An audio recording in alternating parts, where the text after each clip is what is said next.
फक्सुन्ड आएर यो बाटो हिँड्ने चाहिँ जम्मा 2 दिनको हुन्छ अब कताबाट रे कताबाट भयो फेरि एकपल्ट भन्नुहोस् त अब पोखराबाट काठमाडौँबाट मुस्ताङबाट फक्सुन्ड आएर 2 दिन यो 1.5 दिन अनि हिँडेर कनेक्ट चाहिँ कहाँबाट गर्ने भयो त त्यो सबै कनेक्ट चाहिँ धौमा आउने धौ धौ त्यो कताबाट आउने भयो त्यहाँ धौ त मुस्ताङबाट पनि त्यहाँ आउने भयो त्यो उता तिब्बतबाट पनि त्यही छोएको छ दुनैबाट गएर पनि त्यही छुएको छ त्योबाट एक लेख दुनैबाट नि बाटो बन्दैछ दुनैबाट पनि बन्दैछ धौ भने त्यो मुस्ताङबाट आएको त अघि हामीले कुरा गऱ्यौँ नि त्यो जुन एउटा ब्रिज बन्न बाँकी अनि त्यो एउटा बाइक क्रस गर्ने अघि भन्नुभयो नि त्यो ठाउँ हो त्यो ठाउँ बाँकी छ अब जस्तो दुनै यो भयो नि दुनैबाट यो धो भयो अब यता तिब्बतबाट आयो यो धो भयो मुस्ताङबाट आयो यो धो भयो त्यहाँबाट फोक्सुन्डो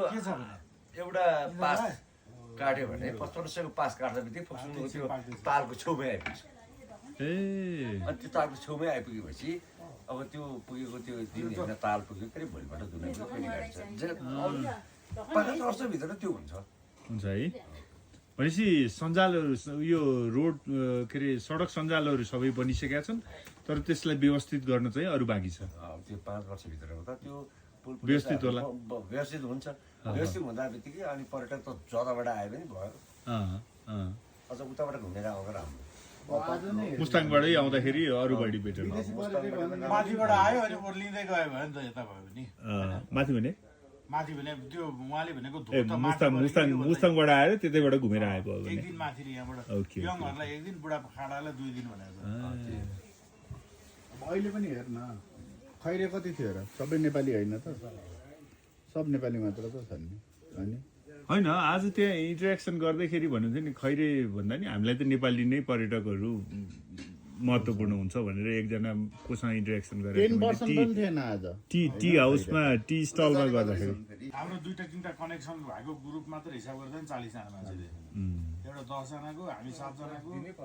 अर्को एउटा कतिको थियो त्यो भाइहरू थियो 4-5 जनाको